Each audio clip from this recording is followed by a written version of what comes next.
Hello friends, स्वागत है आपका एक बार फिर से आपके अपने लीगल चैनल सोच पर प्रहार में। मैं हूं एडवोकेट सनी शर्मा।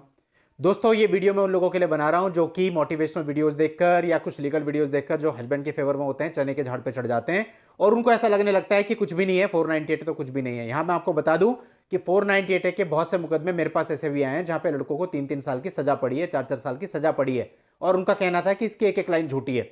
तो अपने दिमाग को आपने खोलना है, बंद नहीं करना। आपको एक बैलेंस बना के चलना है। मोटिवेट होना ठीक है, लीगल नॉलेज लेनी भी ठीक है, लेकिन इतना लाइटली किसी चीज को लेना यह बिल्कुल भी ठीक नहीं है। माना कि मुकदमा झूठा है, माना कि आप सही और उसमें सारी चीजें गलत लिखी हैं, लेकिन यह इस बात पर डिपेंड करता है कि आपने अपने मुकदमे को कैसे डील किया है। आप उसमें फंसेंगे या उससे निकलेंगे। यह मत सोच लेना कि उसके पास तो एविडेंस नहीं है या कहानी उसने बेकार से लिखी हुई है तो आपका कुछ होगा नहीं। अगर आपने अपने केस के अंदर गलती करी, कहीं पे भी आर्ग्यूमेंट ठीक से नहीं हुए, क्रॉस क्वेश्चनिंग ठीक से नहीं हुई, कहीं अपने स्टेप पे मिस्टेक है, तो झूठे मुकदमे में भी सजा पड़ती देर नहीं लगती। क्या ऐसे मुकदमे नहीं है जो कि झूठे और लोगों को सजा नहीं हुई? आप उठा करके देखिए रिकॉर्ड, पता नहीं कितने मुकदमे आपको ऐसे मिलेंगे। इसलिए जिन लोगों ने बिल्कुल ही डायरेक्टली हवा में लेना शुरू कर दिया है कि कुछ नहीं है 498 और डीवी, वो सचेत हो जाए। हर चीज में एक बैलेंस चाहिए। ठीक है, उतना आपने नहीं लेना कि आपके ऊपर डिप्रेशन आ जाए, लेकिन ऐसा भी नहीं है कि बिल्कुल लापरवाही कर देनी है मुकदमा लड़ने में, या इतना लाइट वेट हो जाना है कि चीजें आपके फेवर में ना रहें। तो दोस्तों, ऐसा नहीं करना। हर एक चीज में ना बैलेंस बनाना होता है। तो यहां पे आपको बैलेंस बनाना है कि मोटिवेट भी रहना है। ऐसा भी नहीं है कि डिप्रेशन में चले गए और ऐसा भी नहीं है कि आप इतना लाइटली ले रहे हो। आपको बहुत सजग होकर के अपने मुकदमों को लड़ना है। पहले दिन से आपका पहला स्टेप आपके आखिरी डिसीजन को प्रभावित करता है। तो इसलिए आपको बहुत ही समझदारी के साथ आगे बढ़ना है, हर पहलू पर विचार करके। अब दोस्तों, एक क्वेश्चन आपको और आता है कि सर मेरे पे 498 की एफआईआर हो गई है या एफआईआर अभी नहीं हुई है, मुझे क्या करना चाहिए? मैं पहले से बेल लेके रख लूं? ऐसा भी आपको नहीं करना है, क्योंकि हर मामले की परिस्थिति पर निर्भर करता है कि आपके लिए क्या बेस्ट होगा।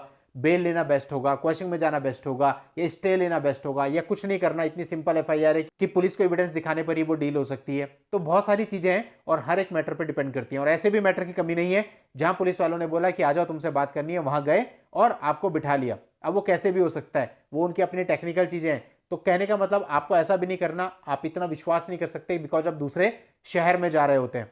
तो आपको पहले चीजों को समझना है। इसी तरह से दोस्तों, आपके ऊपर डीवी एक्ट का केस होता है। अब डीवी एक्ट के केस के अंतर्गत बहुत सारी फिगर्स लिखी होती हैं, इतना मुझे इसके लिए चाहिए, इतना इसके लिए चाहिए, इतना इसके लिए चाहिए।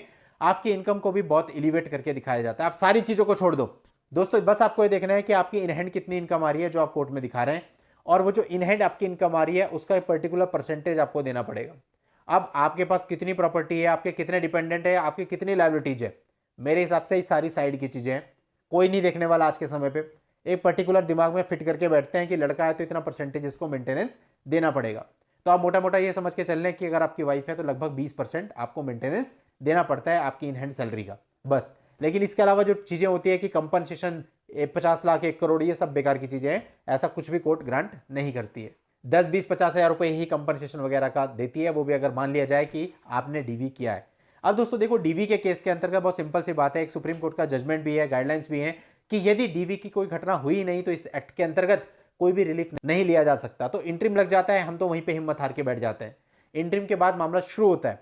उसके बाद आपका पूरा फोकस इस बात पे होना चाहिए कि मैं ये साबित करूं कि इस केस के अंतर्गत मेरी ओर से या मेरे परिवार की ओर से कोई डीवी की घटना कभी घटी ही नहीं। अगर आप ये साबित कर देते हैं, उसके सारे रिलीफ ऑटोमेटिक ही बंद हो जाएंगे। अब इसके लिए जरूरी क्या है? इसके लिए जरूरी है आपके वकील साहब की क्वालिटी, यानी कि आपके वकील साहब जब क्रॉस क्वेश्चनिंग करेंगे तो उस क्रॉस क्वेश्चनिंग में सामने वाले के कितने झूठ को निकाल सकते हैं। ये एक टेक्निकल चीज है। आप क्रॉस क्वेश्चनिंग में भी देखो कई सारी चीजें होती हैं। कई बार होता है आज क्रॉस क्वेश्चनिंग है, गए आप, अब आपको पता चल रहा है जी क्रॉस क्वेश्चनिंग, हाँ जी लाओ खड़ा करो, और तभी के तभी क्रॉस क्वेश्चनिंग कर दी। ऐसा आपको कभी नहीं करना। आपको कम से कम एक डेट पहले से पता होना चाहिए कि अगली डेट पे इस बंदे की क्रॉस क्वेश्चनिंग होने वाली है। आप उस पर वर्कआउट कीजिए, आप प्रॉपर क्वेश्चन बनाइए, हर क्वेश्चन का क्या आंसर आ सकता है, ये या ये, अगर ये आता है तो ऐसा करना है, ये आता है तो ऐसा करना है। यानी बहुत ही टेक्निकली पहले आपको प्रिपरेशन करनी है कि किस तरह से आपको क्रॉस में उनके झूठ निकाल करके लेकर के आने हैं। और जब आप वो झूठ निकाल दोगे तो आपको बेनिफिट मिलेगा। तो आपके जो वकील साहब है उनका मेन जो टैलेंट है वो 2 जगह पर है। पहला, जब क्रॉस क्वेश्चनिंग होती है उस समय पे वो कितनी चीजें निकाल लेते हैं, और सेकंड, जब फाइनल आर्ग्यूमेंट होते हैं उस समय वो अपने आर्ग्यूमेंट से कोर्ट को कितना कन्विंस कर लेते हैं। आपका 60% केस इसी बात पे डिपेंड करता है कि ये दोनों चीजों में कितने अच्छे तरीके से चीजों को डील किया गया, कितनी अच्छी तरीके से चीजों को निकाला गया। तो दोस्तों, मैंने आपको बता दिया कि आपको जो मेहनत करनी है वो कहां पर करनी है, और भ्रम में रह करके कभी भी किसी भी केस को नहीं लड़ना, वरना नुकसान होगा, ऐसा नुकसान होगा जिसकी रिकवरी संभव नहीं। पहले से ही सच्चाई को एडमिट करना सीखो और उस सच्चाई के साथ आपको पता है कि ये चीजें मेरे साथ हो सकती हैं, उसके बाद अगर आप रास्ते की तरफ बढ़ोगे तो आपको फायदा मिलेगा। आंखें बंद करके अगर आप बढ़ते हैं कि ना मेरा तो कुछ होगा ही नहीं, तो झूठा केस है, इसमें तो कुछ लिखा ही नहीं, हवा में है सब, क्या उखाड़ लेंगे मेरा, ऐसे में आप फंसोगे, 100% डेफिनेटली फंसोगे। और जब फंसोगे उस समय पे आप मेंटली भी प्रिपेयर नहीं होंगे उस चीज के लिए, तो धक्का पड़ेगा बहुत जोर का। तो बस यही उद्देश्य है इस वीडियो को बनाने का, कि आपको ऐसा धक्का ना लगे, जो कुछ हो रहा है उसके लिए आप मेंटली प्रिपेयर हो, ताकि आप अपनी तरफ से जो भी स्टेप लें वो उसके अकॉर्डिंग हो और आप सारी चीजों को बहुत आसानी से डील कर सके। चलिए दोस्तों, आज के इस वीडियो में इतना ही। नेक्स्ट वीडियो में नई जानकारी के साथ मैं आपसे फिर मिलता हूं। तब तक के लिए goodbye and thank you for watching. Take care.